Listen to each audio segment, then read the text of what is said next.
오늘 본문의 배경이 되는 고린도는 헬라의 중심 도시로서 아주 활발하게 일어나고 있는 상업 도시였고요.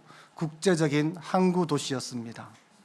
로마의 통치를 받는 동안에는 해상무역과 발달된 예술과 산업을 통해서 거대한 부를 축적한 도시였습니다. 그렇다 보니 고린도의 지배계급들은 부유한 사람들, 상업을 통해 돈을 많이 번 사람들이었습니다. 이러한 배경으로 인해 고린도 사람들은 물질을 숭배하고 명예보다는 이윤을 더 추구하였고, 이렇게 이룬 부로 성적인 타락과 방탕함이 만연한 도시였습니다. 고린도에는 적어도 12개의 신전이 있었다고 알려지는데요.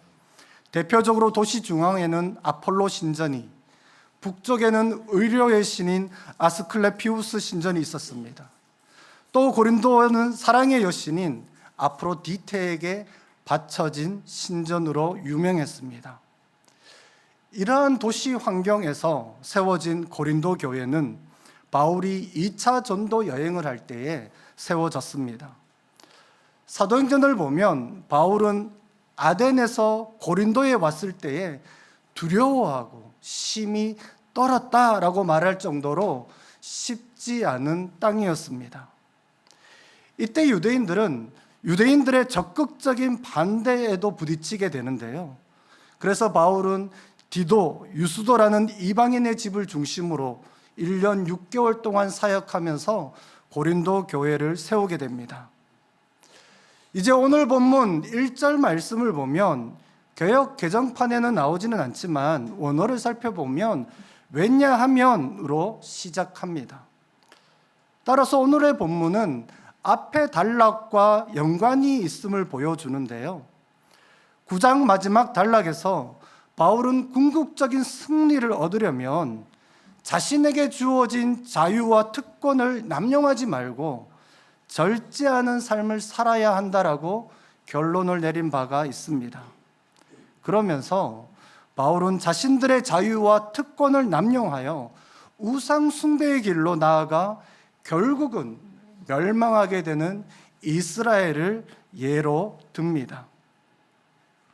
바울은 예수 그리스도를 통한 구원을 제2의 출애굽으로 해석하면서 이스라엘 백성과 초대교회 사이를 아주 긴밀하게 연결하는데요.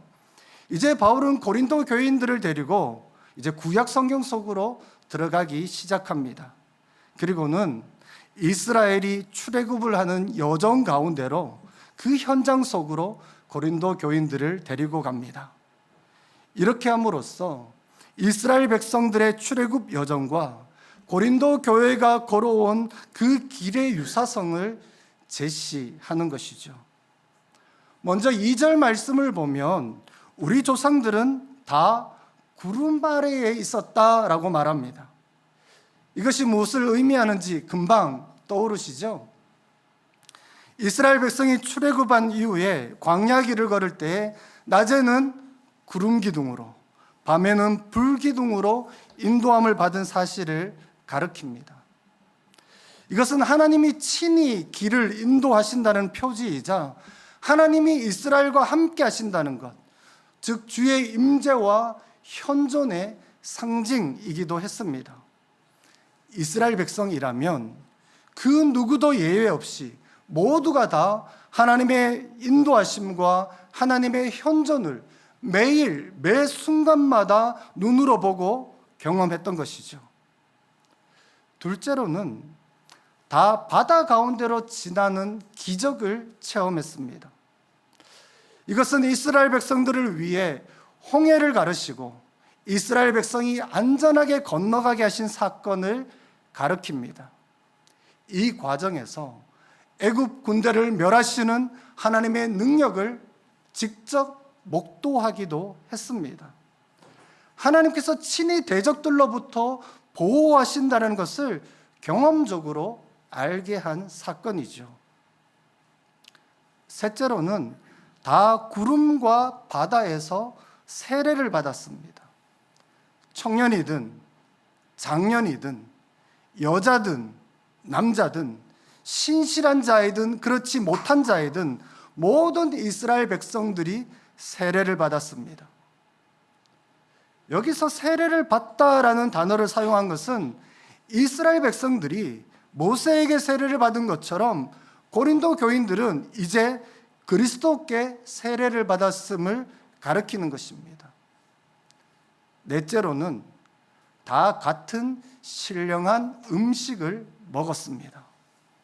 이것은 하나님께서 이스라엘을 위해 40년 동안이나 제공하셨던 만나에 대한 것이죠. 사도 요한은 이 만나가 예수 그리스도를 예표한다라고 해석합니다. 마지막으로 신령한 음료를 모두가 다 마셨습니다. 출애굽기 17장을 보면 르비딤 광야를 지날 때에 마실 물이 없어서 백성들이 모세에게 불평하고 원망했습니다. 그때 하나님은 반석에서 물이 나오게 하심으로 백성의 목마름을 해결해 주셨죠. 바울은 여기서 물을 낸 반석과 그리스도를 상징적으로 연결하는 것을 볼 수 있습니다. 그리스도는 자기 백성들에게 구원의 물을 주시는 분이신 것입니다. 또한 예수님은 생명의 물 그 자체라는 것이죠. 오늘 본문에서 언급되는 이스라엘 백성들이 먹었던 신령한 음식과 음료는 고린도 교인들이 주의 만찬으로 상정되어지는 그리스도의 몸과 피에 참여하는 것과 흡사합니다. 이러한 구약의 사건들을 세례와 신령한 음식과 음료로 기술함으로써 바울은 고린도 교인들의 상황과 이스라엘 백성들의 상황이 유사하다는 것, 그리고 실제로는 하나님 안에서 같은 여정을 걸어왔음을 강조하는 것입니다.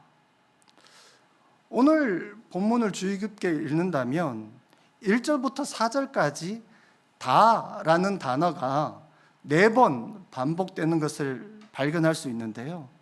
그러나 다른 성경의 번역본이나 원어를 살펴보면 4번이 아니라 5번 반복된다는 것을 알 수 있습니다.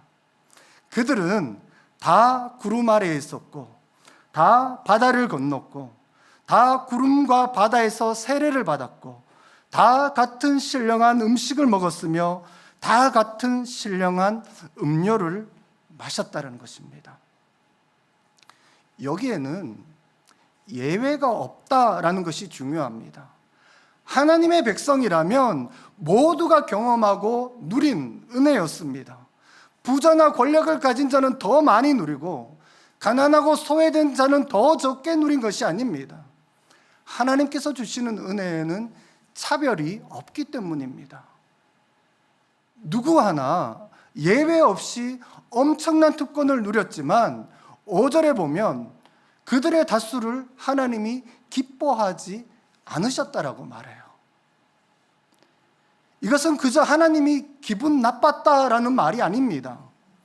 그들의 행태가 공의로운 하나님이 볼 때에 어긋나 있다라는 것입니다. 그 결과 그들은 광야에서 멸망을 받게 되죠. 모두가 다 같은 은혜를 누렸지만 모두가 다 하나님의 뜻에 합당하게 살아간 것은 아닌 것이죠.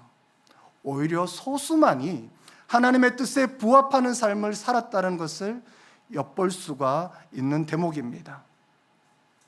하나님에 의해서 선택을 받았고 다 같은 은혜를 누린 자들이지만 그들의 다수를 하나님이 기뻐하지 않는 결정적인 이유는 그들이 우상 숭배를 했기 때문입니다. 그 결과 이스라엘 백성의 대부분은 가나안 땅, 약속의 땅으로 들어가지 못하게 됩니다. 이 교훈은 고린도 교회의 본보기가 되는 역사적인 사건이었습니다. 그리스도 예수 안에서 차별 없는 은혜를 경험한 고린도 교인이라 할지라도 스스로 교만하여서 도무지 절제할 줄 모른다면, 자신들의 자유와 특권을 남용한다면, 그리하여 우상을 숭배한다면 그들도 광야의 이스라엘처럼 멸망하게 될 것이라는 경고인 것이죠. 바울은 이러한 일을 본보기로 삼아 경고를 받아야 된다라고 말합니다. 역사학자인 E.H. 칸은 역사는 과거와 현재와의 끊임없는 대화를 통하여 미래에 나아갈 길을 찾는 것이다 라고 말했습니다. 과거의 역사, 즉 출애굽한 후 얼마 되지 않아 우상 숭배를 한 이스라엘 백성과 현재의 역사, 즉 고린도 교회의 우상 숭배 사건과의 대화를 통하여 미래의 역사, 바로 우리가 그 교훈을 얻어야 하는 것이죠. 7절 말씀을 우리가 다시 한번 읽어보도록 하겠습니다. 시작. 그들 가운데 어떤 사람들과 같이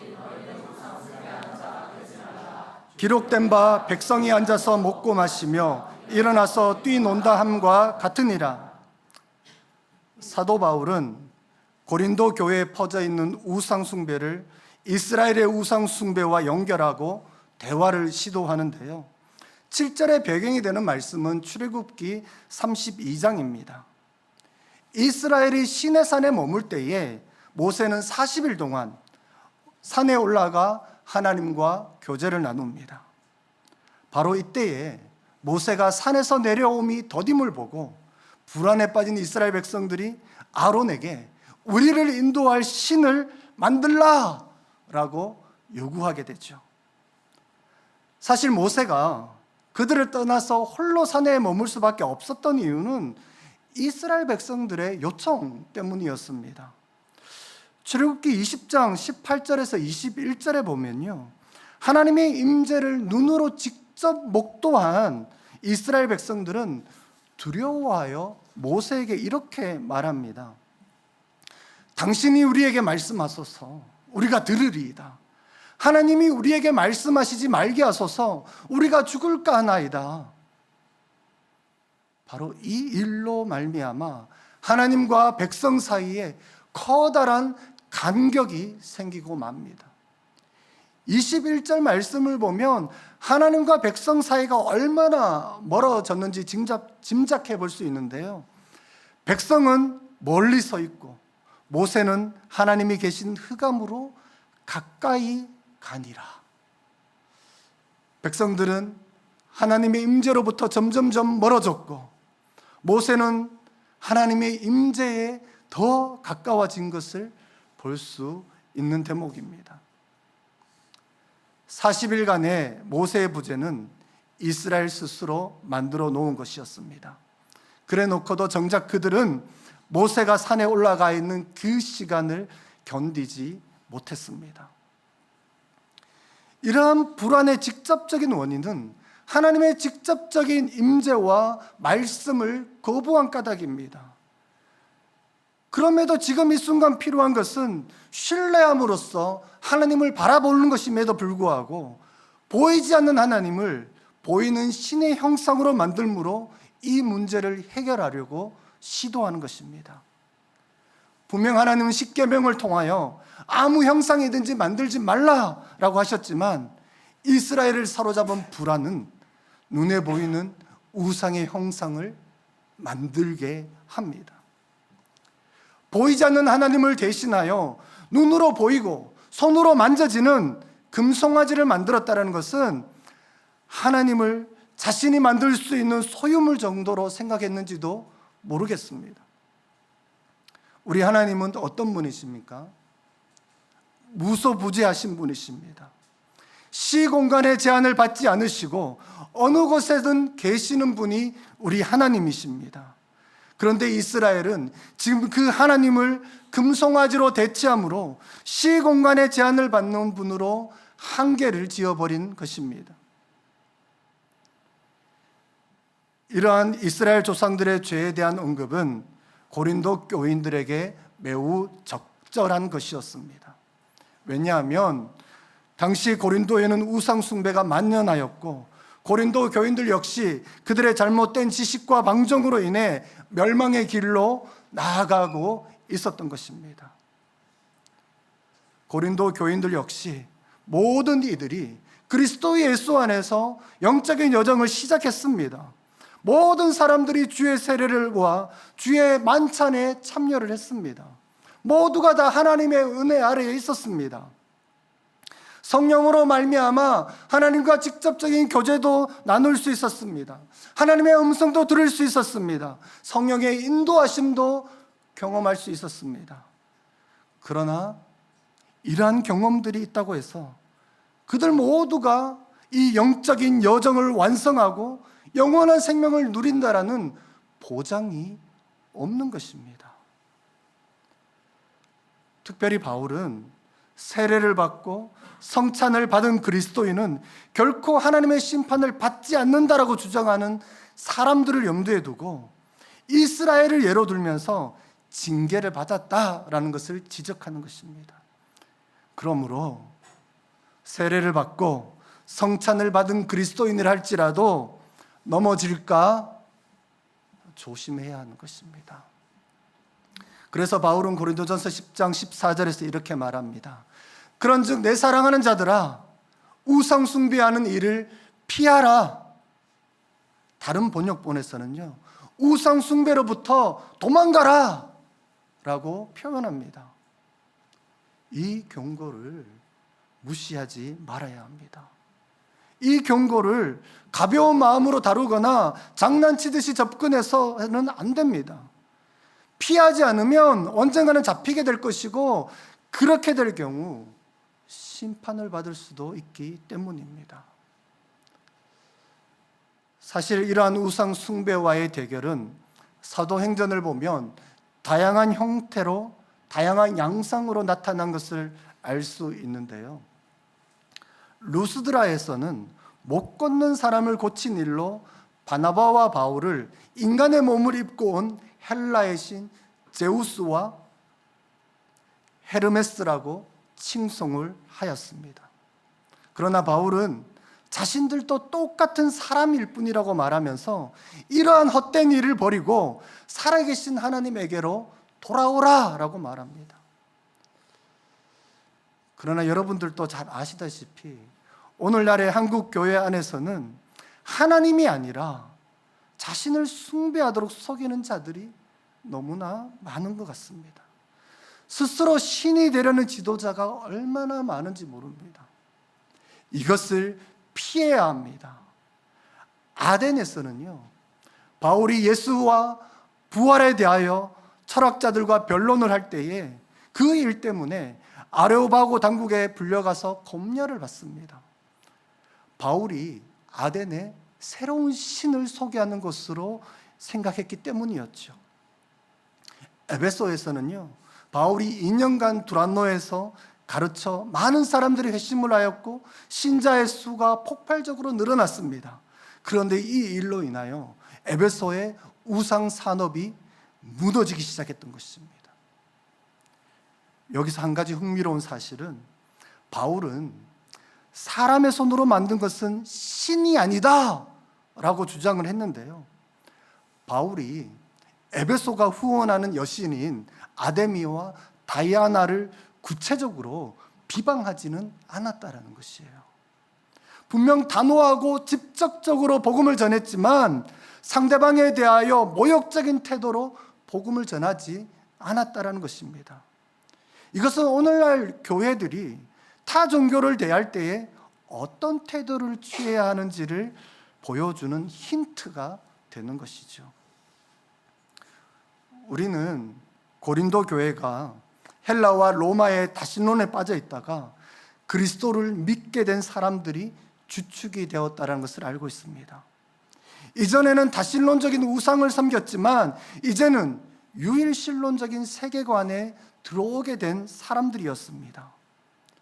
하지만 그들이 그리스도인의 정체성을 가지고 살아가는 세상은, 그 세상의 문화는 우상을 숭배하는 요소로 가득했습니다. 이로 인해 그들은 날마다 진퇴양난을 경험할 수밖에 없었습니다. 한 가지 예만 다룬다면 당시 고린도의 직업 동맹인 길드에는 수호신들이 있었습니다. 그들은 매년 그들의 수호신에게 제사하는 축제를 벌였었는데요, 그 길드에 속한 모든 사람과 가족들이 함께 축제에 참여하면서 신전에서 먹고 마시는 일이 있었습니다. 그런 길드에 참석하는 것은 직업을 유지하는 데 있어서 아주 중요하기 때문에 빠지기도 어려운 일이었어요. 따라서 그리스도인들이 그런 것에 참여해야 하는가, 하지 말아야 하는가라는 문제는 항상 문제거리였습니다. 그 축제들은 신전에서 우상에 대한 제사와 함께 이루어졌기에 참석 여부가 그리스도인들에게는 실제적인 이슈가 된 것입니다.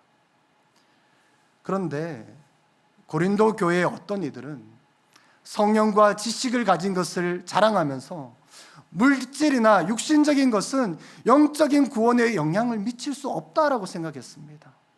그래서 그들은 그리스도 안에서 얻은 자유를 무책임한 방종으로 왜곡하였으며 이방인들의 우상 숭배 의식에 참여하기도 했었습니다.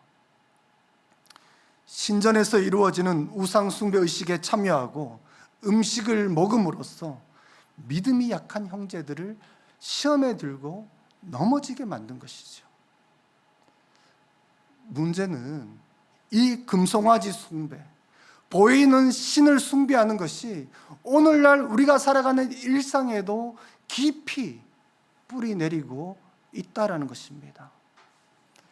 톰 라이트가 쓴 우상의 시대, 교회의 사명이라는 책을 보면 이 시대의 주요한 우상이 무엇인지를 밝히는데요, 그 중에서 두 가지만 언급하려고 합니다. 첫 번째가 바로 전쟁의 신인 마르스입니다. 톰 라이트는 오늘날 국제적으로나 지역적으로 마르스가 예배를 받고 있다고 말하면서 이에 대한 증거로 전쟁과 폭력을 언급합니다. 이 마르스의 신당에 바쳐지는 제물은 다름 아닌 인간이라는 것이죠. 이러한 일은 국제적으로는 팔레스타인 안에서, 우크라이나 안에서, 미얀마 안에서 여전히 일어나고 있습니다. 전쟁과 폭력의 신을 숭배함으로 수많은 무고한 사람들이 죽음에 내몰리고 있습니다. 사회적으로는요, 학교 폭력, 직장 내에서 이루어지는 폭력, 사회 문화 안에서 조직적으로 이루어지는 혐오 조장과 정서적, 언어적인 폭력이 다양한 형태로 이루어지고 있습니다. 이로 인하여서 약한 사람들이 죽음으로 내몰리고 있어요. 2024년도 통계를 보면 우리나라의 자살률이 14,439명인데요. 11년 만에 최고치를 찍었다고 말합니다. OECD 국가 중에서 만년 1등이라는 것을 우리가 너무 잘 알고 있습니다. 하루에 40명이 스스로 목숨을 끊고 있는 시대이죠.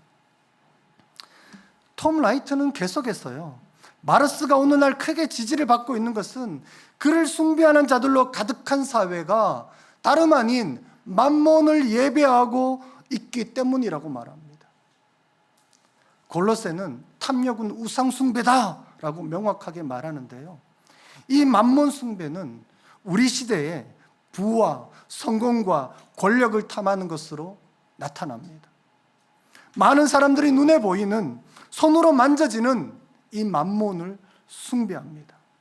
그것은 그 어떤 것보다 가장 강력한 힘이 있는 것처럼, 전능한 신처럼 보이기 때문입니다. 보이지 않는 하나님보다 만몬, 내가 그것을 쥐기만 한다면 세상 부러울 것 없이 무엇이든지 할 수 있다는 신화를 간직한 채 그 만몬을 얻기 위하여 온갖 불법과 추악한 범죄를 저지르는 것을 서슴지 않습니다.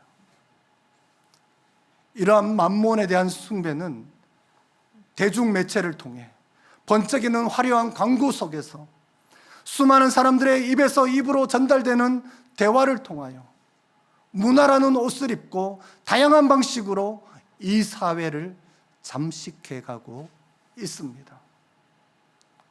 분명 하나님은 마태복음 6장 24절에 너희가 하나님과 재물을 겸하여 섬기지 못하느니라 라고 말씀하셨지만, 바로 그 재물을 얻기 위해서라면, 만문을 손에 쥘 수만 있다면 하나님의 십과 법보다는 세상의 십과 법이 상식이라고 말하면서 세상을 따라 살아가려고 하는 것입니다. 이러한 우상 숭배는 하나의 예배 행위입니다. 오직 하나님께만 마땅히 드려야 할 예배와 영광을 우상에게 바치는 행위는 살아계신 하나님을 모욕하는 것입니다. 이렇듯 만몬은 공공연하게 하나님이 받으셔야 할 영광을 가로채버리는 것입니다. 또한 우상 숭배는 우리가 진정으로 신뢰하는 것이 무엇인가를 대변해 주기도 합니다. 많은 사람들이 하나님보다 눈에 보이는 만몬을 신뢰하며 예배하는 것처럼 보입니다. 따라서 이 사회 안에서 역사하는 이 신들을 분별하는 것이 중대한 선교적인 과제이기도 합니다. 그리스도인들은 자신을 둘러싼 우상들의 정체를 폭로하고 저항하도록, 그리고 더 나아가 복음으로 맞서 싸우도록 부름을 받았기 때문입니다. 예배의 부흥은 교회 안에서만 일어나지 않습니다. 예배의 부흥은 주일에만 일어나지 않습니다. 진정한 예배의 부흥은 우리가 살아가는 일상 가운데서, 우리가 살아가는 일터 가운데서, 우리가 살아가는 가정 가운데서, 우리가 속한 사회 가운데서 일어나야 하는 것입니다. 마지막으로 고린도전서 10장 12절을 함께 읽어보고 우리 찬양하며 기도했으면 좋겠습니다. 고린도전서 10장 12절입니다. 시작. 그런즉 선줄로 생각한 자는 넘어질까 조심하라. 우리 함께 주님께 찬양하고 또 주님께 기도했으면 좋겠습니다.